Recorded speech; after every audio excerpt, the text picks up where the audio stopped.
दूसरी बात ये हुई कि वहाँ पर हो गया वो टर्निंग पॉइंट था 1977 का छठा इलेक्शन था इंडिया का, कांग्रेस कभी नहीं आ रही थी।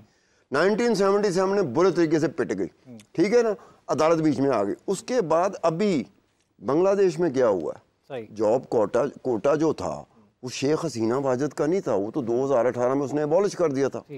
ये तो एक हाई कोर्ट ने फैसला किया कि उसने जो वो कोटा था उसे दोबारा राइज कर दिया। उसके बाद सुप्रीम कोर्ट ने संडे वाले दिन, अजहर सिद्दीकी साहब, बांग्लादेश संडे में छुट्टी होती है, छुट्टी वाले दिन सुप्रीम कोर्ट ने फैसला दिया कि नहीं वो स्क्रैप कर दो। 150 बंदा, 150 लड़के, स्टूडेंट, 165 कैजुअलिटी हो चुकी है। अब आप चले हैं अमेरिका की तरफ। अमेरिका में इस वक्त क्या है, अमेरिका में है कि जो बाइडन के पीछे उसकी अपनी डेमोक्रेट्स पड़ गए थे कि भाईजान तो आडा जो प्रेसिडेंशियल एड्रेस है सी ना, उसमें ना आप नाकाम हो गए। ये इशारा इसको दे रहे थे। नहीं, बात तो सुनो ना इफ्तिखार साहब, बात हमारी भी सुना करो। इस लड़के की हमदर्दियां मेरे साथ हैं, जुबैर की भी ढकी छुपी हमदर्दियां मेरे साथ है, लेकिन जुबैर उसका इजहार नहीं करेगा। बोलने दो ताकि आगे मैं गल कर रहा ना, इस वक्त एक लीगल बैटल, एक सवाल जरूर अमेरिका में लीगल बैटल किस बात पे जाने वाली है, जिसमें सुप्रीम कोर्ट भी आ जाएगी, मुख्तलिफ स्टेट्स की अदालतें भी आ जाएंगी। वो क्या पॉइंट है कि जो बाइडन विड्रॉ कर गया in favour of Kamala Harris. अब रिपब्लिकन क्या कह रहे हैं, हाउस का स्पीकर जो माइक जॉनसन है वो रिपब्लिकन है, हेरिटेज फाउंडेशन एक नॉन प्रॉफिट ऑर्गेनाइजेशन है। उन दोनों ने क्या कहा कि हम लीगल बैटल करेंगे कि इस स्टेज पर ahead of the election withdraw नहीं हो सकता। सर आपकी अब देखें ना, अब आने वाले वक्त में कोई पता नहीं कि अमेरिका का हाल क्या हो, इलेक्शन हो रहे हैं नहीं हो रहे, अदालतें क्या फैसला लेकिन देखें तो भाईजान मैं अपने पाकिस्तानी से, मैंने पूछा पाकिस्तानी से अपील तो करने दो सारी बात। जुबैर साहब क्या मैं अपने पाकिस्तानी से अपील भी नहीं कर सकता? मेरे पाकिस्तानी जो है ना, इफ्तिखार भी पाकिस्तानी है, अजहर सिद्दीकी भी पाकिस्तानी, इन दोनों से भी मैं अपील कर सकता हूँ कि अमेरिका एक अदालती काम में फंसने वाला है। अदालत क्या फैसला करेगी क्या नहीं करेगी, हमें आपस में भला क्या करना चाहिए। इनका अपनी जगह पर एक पॉइंट ऑफ व्यू है, ठीक है, इनका अपनी जगह पे एक पॉइंट ऑफ व्यू है।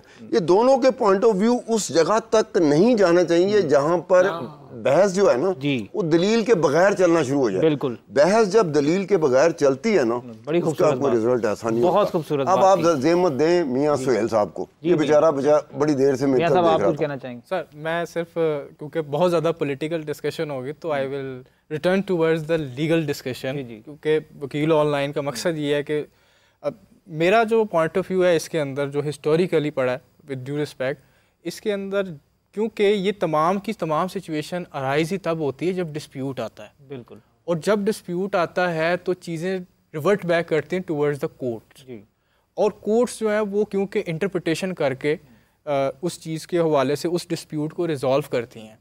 तो हमने देखना ये है हिस्टोरिकली, अगर आज की सिचुएशन को हमने देखना तो फ्यूचर तो आई कांट टेल यू, बिल्कुल, बट जो हिस्टोरिकली जुडिशल इंटरप्रिटेशंस के ज़रिए से कौन से पॉलिटिकली केसेस जो हैं उसके हवाले से फैसले दिए गए हैं, उसको तो हम देख सकते हैं और उसके ऊपर तो ओपिनियन भी फॉर्म कर सकते हैं। लेकिन सुहेल साहब, इन तमाम बातों के नतीजे में ये बात तो आप मुत्तफ़िक़ हैं ना कि इंसाफ के निज़ाम पर यकीन किए बगैर किसी चीज़ का हल निकाला नहीं जा सकता। इंसाफ का निज़ाम है ना, जो अदालती निज़ाम है जिसने चीज़ों को सही दुरुस्त करना और इंसाफ कायम करना है। मैं एज ए लॉयर तो कभी ये नहीं कह सकता कि आप इंसाफ से बाहर निकल जाए। आपने जितनी बातें की उसका भी यही मतलब है। जी बिल्कुल, इंसाफ के निज़ाम पे आपको एतमाद भी करना है, लेकिन कोई भी इदारा, हाँ जी, इंक्लूडिंग द जुडिशरी, और ये चीफ जस्टिस साहब ने खुद बात की है, तो that is not a contemptuous कि कोई भी इदारा जो है वो तनकीद से पाक नहीं है, बिल्कुल नहीं है। आप तनकीद तो सबका हक है, एक चीज, लेकिन आप ये तो नहीं कह सकते ना कि हम उस फैसले पर अमल दरामद ही नहीं करेंगे। नहीं, ये तो कंटेम्प्ट, ये बातें तो ये सामने आ रहा है ना सर, मेरी बात से नहीं पूछा जा रहा है। हुकूमती ओहदेदारान इलेक्शन कमीशन की प्रेस रिलीज, इलेक्शन कमीशन की प्रेस रिलीज पढ़ लें आप, ये प्रेस रिलीज का तीसरा पोर्शन पढ़ लें, तीसरा पोर्शन पढ़ लें। मैं कहते तो मैं बता देता हूँ, अदालत बातें देखे कल भी यहाँ मेरी बात आज भी हमने गलत इंटरप्रिटेशन की नहीं। आप इफ्तिखार साहब ने शायद पढ़ी नहीं है, मैंने पढ़ लिया, मैंने पढ़ लिया, माना ही नहीं। और क्या हुआ आज क्या हुआ? इलेक्शन कमीशन कागज जमा कराने गए थे ना, बैरिस्टर गौर को अगवा कर लिया, sir we are discussing the future. Sir आखिरी सर मैं पाकिस्तान के निज़ाम के साथ खड़ा हूँ। ठीक सर।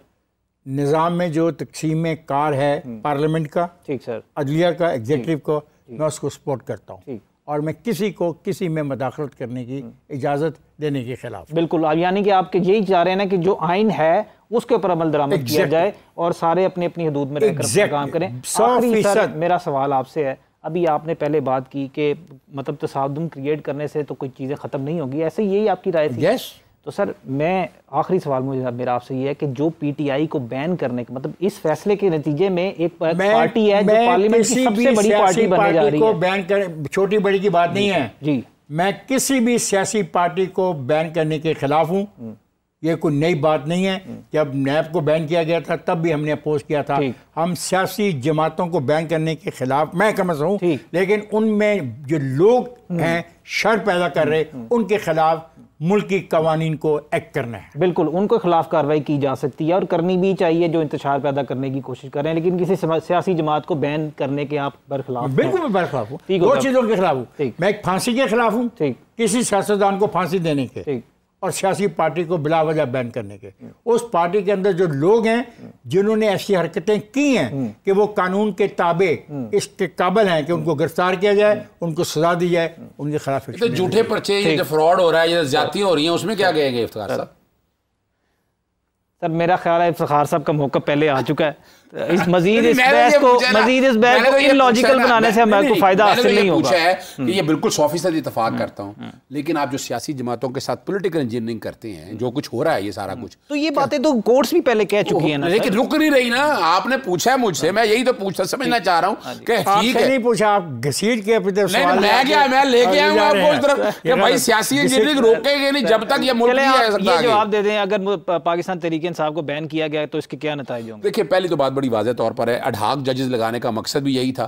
4 लगाने थे, वो जैसे बात कह दी थी सतार साहब ने इशारतन बात की थी, यानी 10 और 7 की एक मैं हाइपोथेटिकल फिगर ले रहा हूँ, उसको 10 से 11 कैसे करना था, 4 चाहिए थे, वो 2 आए हैं। और वो लेकिन आइन का आर्टिकल 17(2) बड़ा क्लियर है, sovereignty integrity of Pakistan, taking away as symbol not banning a party. और ये प्रोहिबिटेड फंडिंग का केस था, ये फॉरेन एडेड पार्टी नहीं थी। कानूनी तौर पर बता दूं, आपने डॉग जजेस की बात की, लेकिन इस चीज को डिनाई तो नहीं किया जा सकता ना कि सुप्रीम कोर्ट में 60,000 से ज्यादा केसेस पेंडिंग पड़े हुए हैं और उनको सुनने वाला कोई नहीं है। आपको पता है कि लाहौर हाईकोर्ट में कितने हैं? 2 लाख केसेस पेंडिंग पड़े हैं। लगाओ सर, वो नहीं लगा रहे ना। अजीब किस्म के लोग हो। हम आपको कहते हैं नाइट कोर्स बनाओ, आप नहीं मानते हो। सर, मेरी हम कहते हैं इन बिल्डिंगों को इस्तेमाल करो, आप नहीं मानते हो। हम कहते हैं केसेस को खत्म करने के लिए और आप नहीं मानते हो। खुदा का इफ्तिखार साहब, सवाल ही पैदा नहीं होता, सवाल ही पैदा नहीं होता। हम कहते हैं कि 26 असामियां खाली पड़ी हैं, नाइट कोर्स लगाओ। 26 असामियां खाली पड़ी हैं लाहौर हाईकोर्ट में, सिंध हाईकोर्ट में, अपना पिशावर हाईकोर्ट में। वो नहीं ख्याल आया, आज इनको आज ख्याल आ गया कि छुट्टियों के अंदर जजेस लगाने। आप ये जो बात है ना, ये माने कि स्टेज के ऊपर बदनीति है जजेस को लगाना, एडहॉक जजेस को लगाना। आई एम सॉरी, आप अनकॉन्स्टिट्यूशनल गुफ्तगू कर रहे हैं, मैं इसका पार्ट नहीं हूं।